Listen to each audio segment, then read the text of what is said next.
We need to expand the marketing of the 988 suicide and crisis line. This is a valuable, accessible, free resource which can be called or texted anytime. People know what to do in an emergency to call 911. People do not yet know that 988 is the place you call if you know someone who's in need for a behavioral health issue. I mean, you can, even if you had an inkling of a concern, you can call this number.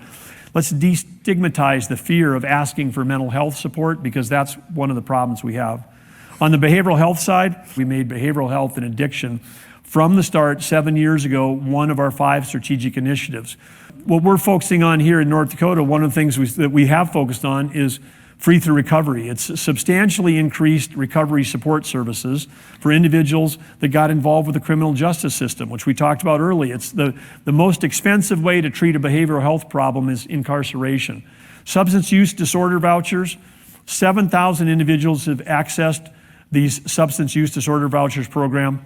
We didn't have enough providers in our state. We have rural areas where there's not anywhere close to enough providers. So the program that came up was, let's take people with lived experience who can help others attain and stay in recovery. And now we have 1,000 peer support specialists around the thing. Over half of them have got criminal justice interaction, AKA they're likely a felon.